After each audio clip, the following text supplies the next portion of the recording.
तो 7 मई वो तारीख थी जब भारत की तरफ से पाकिस्तान में आतंकवाद के अड्डों को नेस्तनाबूद किया गया था और इसके बाद पाकिस्तान बिलबिलाया हुआ है। पाकिस्तान की तरफ से लगातार भारत में रिहायशी इलाकों पर निशाना साधा जा रहा है। ऐसे में अखनूर में पाकिस्तान की तरफ से जो भारत की रिहायशी इलाकों में फायरिंग की गई है, उससे जो नुकसान हुआ है, एबीपी न्यूज संवाददाता दीपक रावत की एक रिपोर्ट देखिए जरा। तो हमारे सहयोगी दीपक रावत जो हैं वो अखनूर में ही मौजूद हैं और वहां पर बाकायदा पाकिस्तान की तरफ से जो कायराना हरकत अंजाम दी गई है, उसके बाद वो रिहायशी इलाका है अखनूर का और वहां लोगों के जो घर हैं उसे खासा नुकसान हुआ है। हालांकि लोगों के जज्बे को सलाम, क्योंकि जो लोग यहाँ बॉर्डर वाले इलाके में रह रहे हैं वो सब मजबूती से अपनी सेना के साथ हैं और हर तरफ से यही कहा जा रहा है कि इस बार पाकिस्तान का काम तमाम करना जरूरी है। इस बीच एक और बड़ी खबर आपको बता दें, भारत सरकार के सूत्रों के हवाले से बड़ी खबर, आतंक के खिलाफ भारत का बड़ा कदम, कोई भी आतंकी कार्रवाई युद्ध मानी जाएगी। भारत की तरफ से साफ कर दिया गया है, आतंकी कार्रवाई का जवाब युद्ध मान कर दिया जाएगा, ये भारत की तरफ से कहा जा रहा है। लीजिए, ये बहुत बड़ी खबर है जो सामने आ रही है भारत सरकार के हवाले से।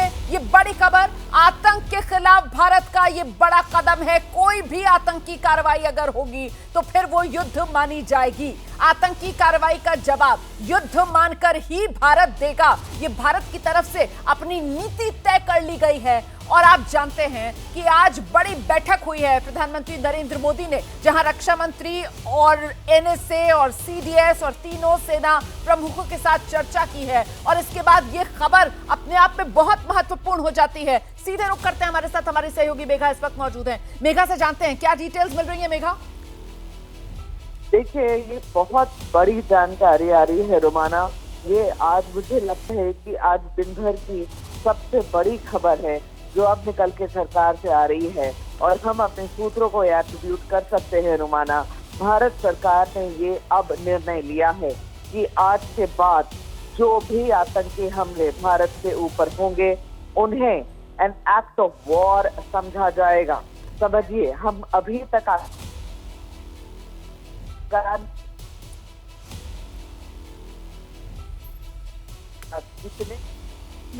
मेघा आपकी आवाज नहीं आ रही है साफ। मेघा, उस हिस्से में आइए जहां पर कनेक्शन साफ मिल पाए। ये बहुत बड़ी खबर है, हमारी सहयोगी मेघा इसके बारे में जानकारी दे रही है। भारत सरकार की तरफ से ये तय किया गया है कि हिंदुस्तान पर अब अगर कोई भी आतंकवादी हमला होगा तो देश उसे युद्ध के तौर पर मानकर ही जवाबी कार्रवाई करेगा। ये देश के खिलाफ युद्ध माना जाएगा और इसी तहत इसका जवाब दिया जाएगा। और ऐसे में ये महत्वपूर्ण जानकारी जो सामने आ रही है, एक बार फिर से जरा रुक करने की कोशिश करते हैं। मेघा हमारी सहयोगी इस वक्त हमारे साथ मौजूद है। जी मेघा, आवाज आ रही है तो मैं आपको ये खबर, अभी हम एबीपी न्यूज पर जो ब्रेक कर रहे हैं वो बहुत बड़ी खबर है रोमाना। समझिए, भारत सरकार की पॉलिसी डिसीजन है कि अब आज के बाद भारत की धरती पर कोई भी आतंकी हमले के जैसे नहीं देखा जाएगा। उसे एक्ट ऑफ वॉर के जैसा कंसिडर किया जाएगा और उसका जवाब वैसा ही दिया जाएगा। अभी तक आतंकी हमले इधर, आतंकी हमले उधर, आप उसका जवाब देंगे, कभी नहीं देंगे। जिस तरीके से हमारी नीति चलती आ रही थी, स्पेशली पुराने सरकारों में, वो नीति आज के दिन बदल दी गई है। और मुझे लगता है जो शाम की प्रेस कॉन्फ्रेंस होगी उसमें ऑफिशियल तरीके से इस बात को साझा किया जाएगा। ये अभी हम लोगों को भारत सरकार के सूत्रों द्वारा मुझे सूचित किया गया है कि भारत ने अब ये डिसाइड किया है कि आज के बाद जितने भी आतंकी हमले हमारी सरजमीन पर हो, हमारी धरती पे होंगे, उन्हें आतंकी हमला नहीं समझा जाएगा। That will be considered an act of war. An act of war क्या होता है रोमाना? आप एक्ट ऑफ वॉर के लिए एक देश को जिम्मेदार समझते हैं या एक देश को जिम्मेदार ठहराते हैं। आप किसी तरह आउटपुट से बात नहीं करते हैं। और हमने ये तो देख ही लिया है कि हमारे यहाँ सिर्फ और सिर्फ एक ही देश जिम्मेदार है इन आतंकी हमलों के लिए, जो हर बार पल्ला झाड़ता है, जो हर बार अपना हाथ खड़े कर देता है। तो भारत सरकार ने अब ये डिसाइड कर लिया, ये पॉलिसी डिसीजन हो गई है भारत सरकार की, आज के बाद अगर एक भी इंसान हमारी धरती पर as an act of terror मारा जाएगा तो उस इंसिडेंट को हम एक्ट ऑफ टेरर नहीं समझेंगे, उसे एक्ट ऑफ वॉर समझेंगे और जवाब वैसा ही देंगे। अब थर-थर कांपना चाहिए पाकिस्तान को इस डिसीजन के बाद, क्योंकि अब उसे समझ आएगा कि ये जो प्रॉक्सी वार वो चलाते रहते हैं भारत की तरफ इंडिया में इन आतंकियों के द्वारा, वो अब उससे अब वो मामला ही खत्म हो गया। आप 2 आतंकी भेजेंगे और हम ये कहेंगे कि ये पाकिस्तान की सरकार की हिमाकत है और हम ये बदला पाकिस्तान की सरकार से लेंगे।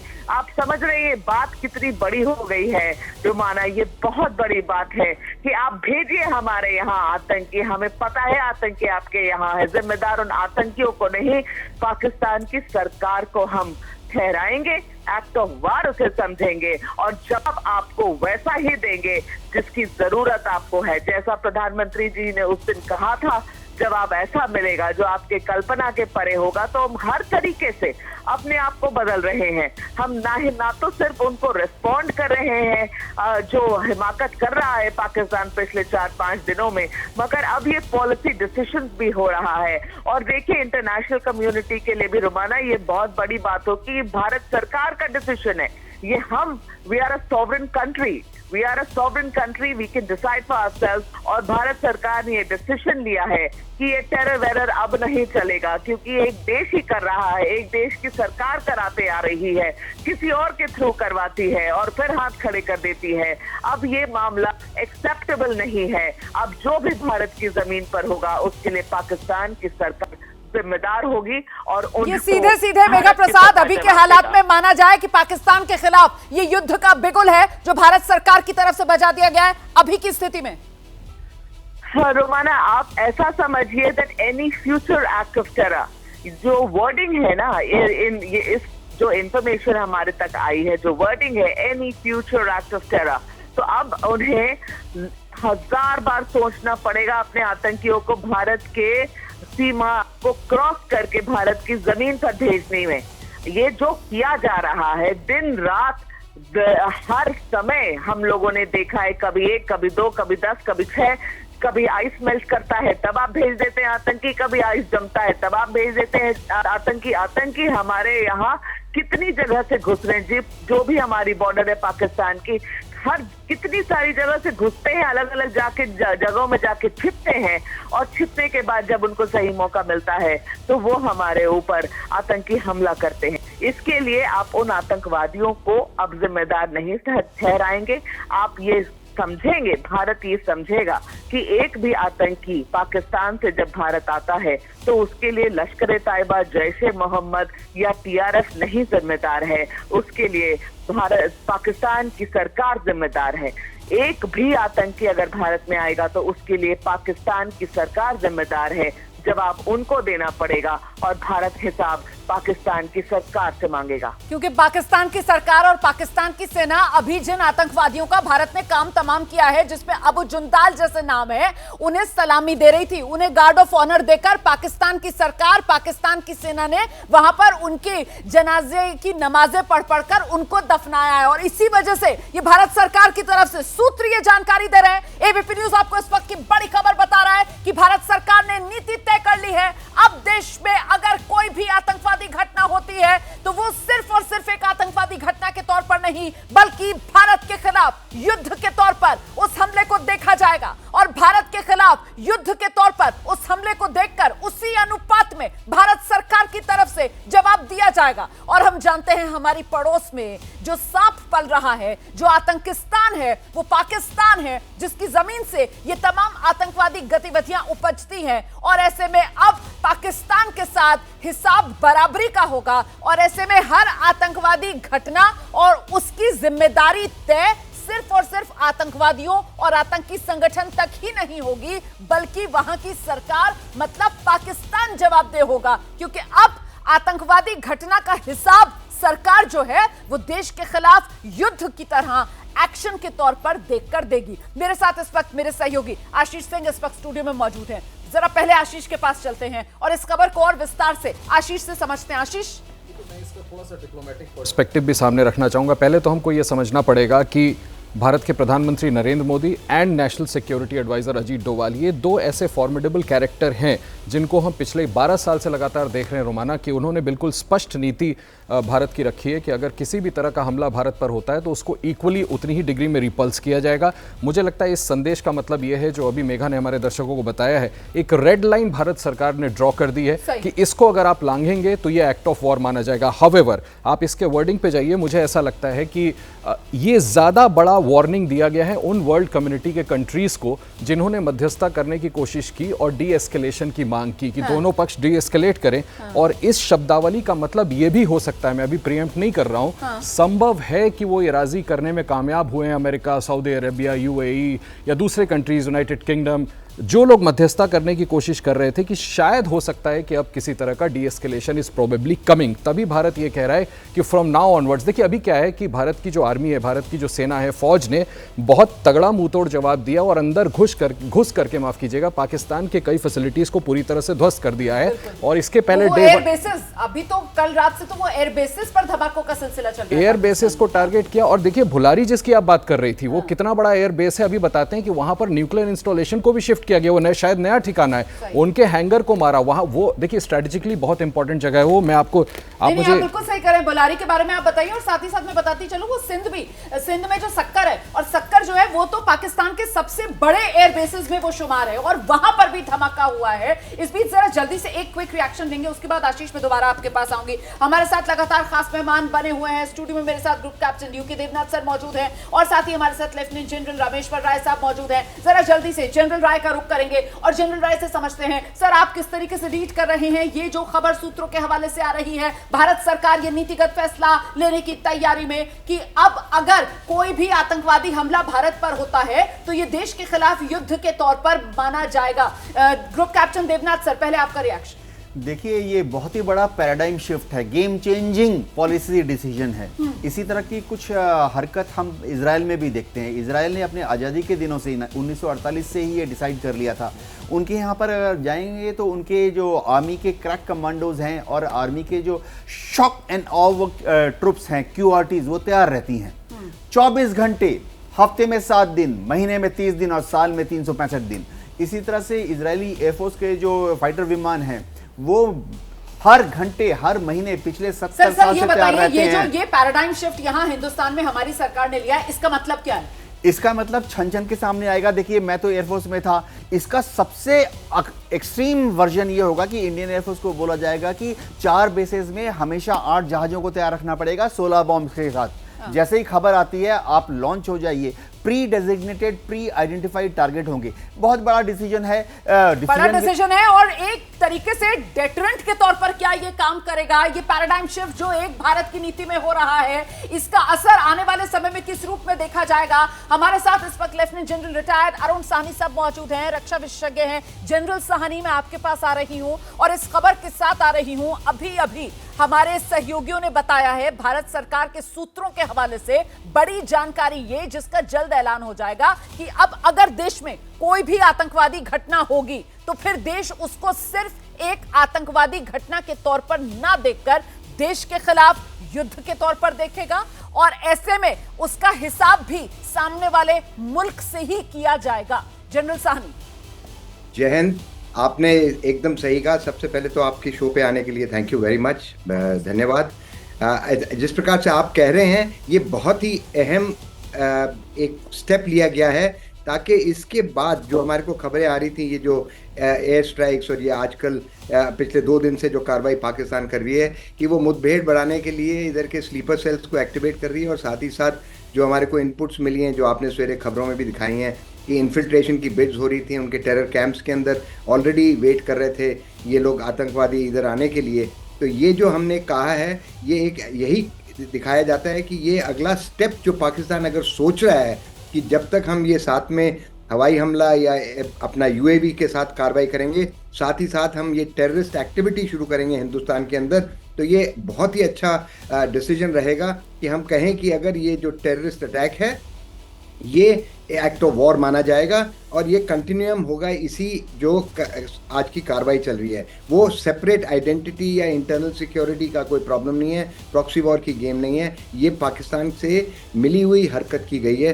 तो ये एक आई थिंक डेटरेंस के लिए, एक तरह से रोक देने के लिए पाकिस्तान को एक दफ़ा फिर उनको एक मौका दिया जा रहा है कि आप फिर सोचिएगा अपनी रणनीति को। ये जो कार्रवाई हम दे रहे हैं, बार बार हिंदुस्तान जब भी ब्रीफिंग करता है वो ये कहता है कि हम एस्केलेटरी कार्रवाई नहीं कर रहे हैं, मैच्योर तरीके से हम वही टारगेट हिट कर रहे हैं जो उनके टेरर इंफ्रास्ट्रक्चर को और जो डीप स्टेट जो उसको सपोर्ट कर रहा था। ये जो कार्रवाई पिछले 2 दिन की हुई है, जो एयरफील्ड पे हमने अटैक किया है, ये किस लिए किया है? ये यहीं से तो इनके लॉन्च हो रहे हैं। सही बात है, वो जो हवाई घुसपैठ करने की कोशिश कर रहे हैं वो इन्हीं स्टेशन से लॉन्च हो रहे हैं। सर, आज मैं भी लगातार सुबह से दर्शकों को इस बात को लेकर अवगत करा रही हूं कि साहब भारत की तरफ से बहुत ही संयमित तरीके से कार्रवाई की जा रही है। हम बहुत जिम्मेदारीपूर्ण तरीके से जवाब दे रहे हैं। हम पूरी मानवता के धर्म को निभाते हुए कि उनके रिहायशी इलाकों में किसी तरीके का हम नुकसान नहीं पहुंचा रहे, जबकि भारत की हिम्मत है, भारत की कुव्वत है, भारत की ताकत है। चाहे तो जाकर इस तरीके से रौंद करा सकते हैं पाकिस्तान को कि दोबारा सर उठाने की पाकिस्तान हिम्मत नहीं कर पाएगा, उसमें ताकत नहीं बचेगी इतनी। लेकिन भारत पूरी जिम्मेदारी के साथ सिर्फ और सिर्फ आतंकवाद के अड्डे खत्म करने के लिए हमने 6 और 7 मई की रात में वो कार्रवाई की थी, लेकिन पाकिस्तान बाज नहीं आ रहा और जिस तरीके से पाकिस्तान बिलबिलाकर हमें नुकसान पहुंचाने की कोशिश कर रहा है, पलटवार हम कर रहे हैं। लेकिन मैं फिर कह दूं, जिम्मेदारीपूर्ण तरीके से और प्रोपोर्शनेट अंदाज में ही हम पाकिस्तान को जवाब दे रहे हैं। मैं दोबारा जनरल साहब का रुख करूंगी, लेकिन उससे पहले बड़ी खबर आपको बता दें, ऑपरेशन सिंदूर को लेकर एमईए और सेना की तरफ से एक बार फिर प्रेस ब्रीफिंग की जाएगी। आज सुबह भी प्रेस ब्रीफिंग हुई थी और आज दिन में 2 बार प्रेस ब्रीफिंग होगी। अब से कुछ ही देर बाद शाम 6 बजे एमईए और सेना की ये संयुक्त प्रेस ब्रीफिंग, जिसमें विदेश और रक्षा मंत्रालय की तरफ से आप देखेंगे अधिकारी पहुंचेंगे और देश को अवगत करवाएंगे इस पूरी स्थिति से। रोज की तरह हम ये उम्मीद कर सकते हैं कि आज शाम में भी जब 6 बजे ये प्रेस ब्रीफ होगी तो इसमें फिर से विदेश सचिव विक्रम मिस्री साहब मौजूद होंगे और उनके साथ सेना की तरफ से कर्नल सोफिया कुरैशी और विंग कमांडर व्योमिका सिंह मौजूद होंगी। इस बीच आपको बता दें कि पुंछ सेक्टर में पाकिस्तान की तरफ से सीजफायर का उल्लंघन भीषण अंदाज में किया जा रहा है। इसका असर वहां जो किसान हैं, जो खेती कर रहे हैं, उन पर किस रूप में पड़ रहा है? गेहूं की फसल काटने वालों ने इस इलाके से पलायन करना शुरू कर दिया है। पाकिस्तान की तरफ से जो हमले हो रहे हैं, पाकिस्तान की तरफ से जो कायराना हरकतों को अंजाम दिया जा रहा है, उसकी वजह से भारत में इस इलाके में किसानों को नुकसान हो रहा है, फसल खराब हो रही है। एक रिपोर्ट जरा आपको दिखाते चलते हैं।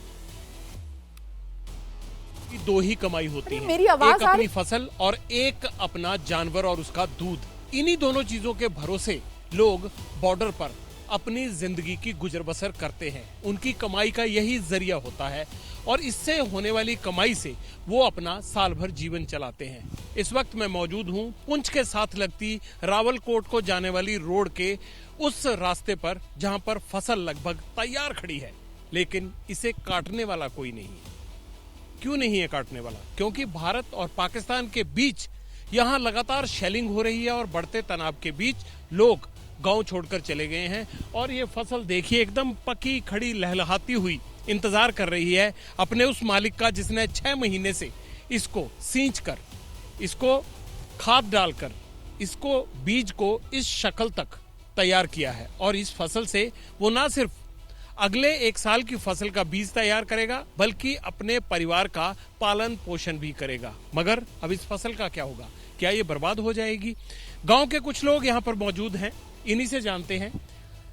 ये खेतों में फसल को काटने वाला कोई नहीं है, तो ये तो सबसे बड़ा दर्द बन गया होगा जो अब भारत और पाकिस्तान के बीच ये चल रहा है। बहुत ज्यादा खौफ पड़ गया है, हमें डर लगता है, फसल खराब होने लगती है, बच्चों का भी खौफ है हमें। तो क्या करें, जाएंगे काम, बच्चे मार जाएंगे तो क्या करेंगे फिर? अगर ये फसल खराब हो जाएगा तो बच्चे क्या खाएंगे? पाकिस्तान को होना चाहिए, इंसाफ करना चाहिए, नहीं ऐसा काम नहीं करना चाहिए। क्यों करते हैं वो ऐसा काम हमारे साथ? इससे पहले कभी ऐसा आपने देखा कि आपकी फसल बर्बाद हुई हो, जंग हुई हो या जंग के हालात बने हो यहाँ पर? ये पहली बार हमने देखा है ऐसा। ये तूफान करते हैं, ये पाकिस्तान वाले गर्द करते हैं, अच्छा नहीं करते। ये हमें मरवाते हैं, हमारे बच्चों को मरवाते हैं और वो अच्छा थोड़ी करते हैं, अच्छा बिल्कुल भी नहीं करते हैं। ये आपके इस इलाके में तो रात को शेलिंग से जो है वो गोले वगैरह आते होंगे? आते हैं, ये दीवार में लगी हुई हैं छिमड़े बहुत ज्यादा, हमें बहुत खतरा है इनका। बहुत ज्यादा खतरा है। रात को भी आप इसी घर में रहते हैं, चले जाते हैं? इधर ही रहते हैं, कहीं नहीं जाते, ठिकाना कोई है नहीं, जाएंगे कहाँ? हमें कोई ठिकाना नहीं है, या तो सरकार ठिकाना दे हमें, या तो इस बॉर्डर का कुछ करे, हमें बहुत डर लगे। ये बहुत सारे जानवरों को भी यहाँ से लेके जा रहे हैं लोग गाड़ियों में भर भर के, ये क्या कहा गया है आपको कि यहाँ से इनको किसी दूसरी जगह शिफ्ट कर दें? नहीं जी, कुछ नहीं कहा गया हमें कुछ नहीं बोला, ऐसे ही अपनी मर्जी से लोग जा रहे हैं। अब कहाँ जाएंगे लोग, क्यों ठिकाना तो है नहीं, कोई ऐसे भाग रहे हैं कहीं आगे पीछे दूर, तो हमें तो कोई ठिकाना था नहीं, हम भागे नहीं, यहाँ बैठे हैं, छोटे छोटे बच्चे, अब कहाँ जाएंगे। आपकी फसल है यहाँ पर? बहुत ज्यादा फसल है जी हमारी, है तो सही लेकिन नुकसान हो रहा है, करेंगे क्या, इतना तो काट भी नहीं सकता, बाकी भाग गए, अकेला एक हमारा परिवार बचा हुआ है, बाकी यहाँ कोई नहीं, सब भाग गए हुए हैं लोग, पूरा घूम के देख सकते हो, यहाँ सिर्फ अकेला बचा है, क्योंकि हमारा ठिकाना ही कोई नहीं है, जाएं कहाँ, कहीं भी जाएंगे तो रहने की राश ही नहीं है, कहाँ जाएंगे, छोटे छोटे बच्चे हैं, बस इधर ही हैं बैठे हुए, जो करेगा ऊपर वाला करेगा, अब क्या करेंगे। तो जो आपकी कह रहे हैं बहुत सारी फसल है, उस फसल का क्या होगा, इस बार काट पाएंगे या नहीं? मुश्किल लगता है, कहाँ काट पाएंगे, अंदर से बाहर नहीं आ सकते तो कहाँ काटेंगे हम।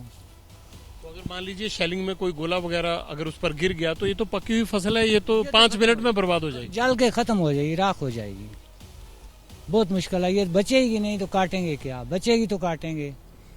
कोई ऐसे हैं खेत जहाँ पर गोले वगैरह गिरे हों और वो जल गई हो फसल? है यहाँ गोला गिरा है, ये साथ में ये भी जल रहा है, ये गिरा है, उधर भी जल रहा है, ये साथ में गिरा हुआ है, कोई दूर की बात तो है नहीं है, ये साथ में गिरा हुआ है। ऐसे थोड़ा आगे चलो, देखो हम दिखाते हैं आपको, ये साथ में गिरा हुआ है, ये आगे है, इधर गिरा हुआ है, यहाँ कई गोले गिरे हैं जी, एक तो गिरा ही नहीं, सैकड़ों के हिसाब से यहाँ गिरे हुए हैं, जल रहे हैं, खत्म हो रहा है। अब जो कच्चे मकान है वो भी जल रहे हैं। आप यहाँ इतनी देर से रुके हुए हैं, आपका भी कोई काम है या वैसे ही रुके हुए? नहीं सर, हमारा गांव है यहाँ पे, इधर ही नीचे घर है हमारा सर, तो घर छोड़ के कहाँ जाएंगे, घर छोड़ के थोड़ी ना कहीं जाएंगे। और आपको यहाँ शेलिंग वगैरह होती है? हाँ सर, शेलिंग तो बहुत ज़्यादा होती है यहाँ पे, तो अंदर से बाहर नहीं निकलने होता है, तो फिर अंदर ही रहते हैं रात को। आपके आस पड़ोस में बाकी लोगों ने फसल काट ली या कोई भी नहीं काट पाया? नहीं सर, कोई भी नहीं काट पाया सर, कैसे काटेगा सर, डर है, आपको पता है सर, हर एक इंसान को अपनी जान की परवाह होती है, तो ये थोड़ी ना कोई दिन में कोई काटने को निकल जाए, कल उसके ऊपर अटैक हो जाए तो मर जाए, तो आजकल तो हो कोई पुलिस वगैरह भी नहीं संभालती है किसी को, तो हर एक बंदा, हर एक इंसान अपनी जान को संभालता है। आपको पहले इस तरह से कहा गया था कि फसल काट लें जब ये तनाव बढ़ रहा था, या कोई ऐसी हिदायत आई ही नहीं अभी तक? नहीं सर, अभी तक कुछ नहीं, अभी तक ऐसा किसी ने कुछ नहीं बोला कि आप अपने फसल काट लो, तो ये अचानक ही मौसम, क्या मतलब ऐसा अचानक ही माहौल ख़राब हो गया। क्योंकि पंजाब में तो बहुत सारे बॉर्डर एरिया के किसानों को ये बात कह दी गई थी कि आप जल्दी से अपनी फसल काट लें, तनाव बढ़ सकता है।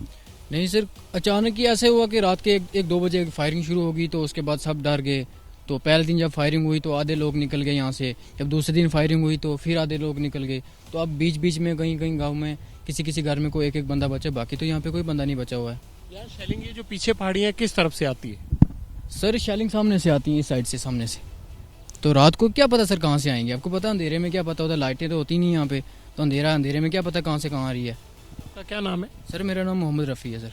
रफ़ी, कितनी उम्र है तुम्हारी? सर 18 साल है सर। पहले कभी आपने जब से होश संभाला है इस तरह के हालात बनते देखे हैं? नहीं सर, ऐसा तो फर्स्ट टाइम देख रहा हूँ सर, ऐसी लाइफ में फर्स्ट टाइम ये ऐसी सिचुएशन देख रहा हूँ सर। तो आप अपने बड़े बुजुर्गों से पूछते हैं कि ये क्या हो रहा है, या मतलब आपके मन में ये हो कि हम कैसी जगह पर रहते हैं जहाँ कभी भी तनाव हो सकता हो?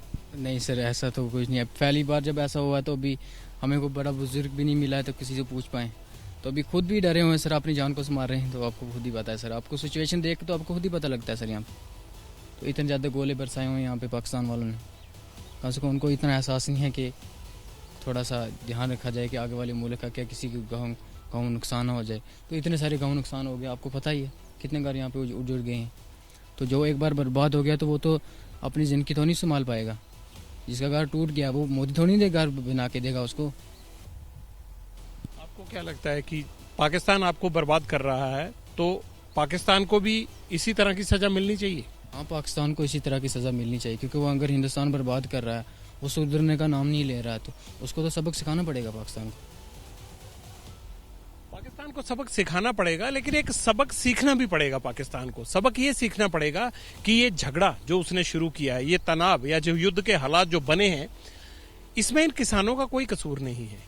ये लोग अपनी फसल 1 साल तक सींचते हैं, बच्चे की तरह पालते हैं, उसे बड़ा करते हैं और फिर काटते हैं और 1 साल अपनी कमाई का जरिया बनाते हैं। पाकिस्तान के इस नापाक इरादों के कारण न सिर्फ एक साधारण व्यक्ति बल्कि बॉर्डर एरिया के किसान भी परेशान हैं और इस परेशानी की सबसे बड़ी वजह यह है कि ये जंग के हालात उनको उनकी फसल से, उनको उनके मवेशियों से दूर कर रहे हैं, जिनके खातिर वो यहां पर अपनी जिंदगी चला रहे हैं।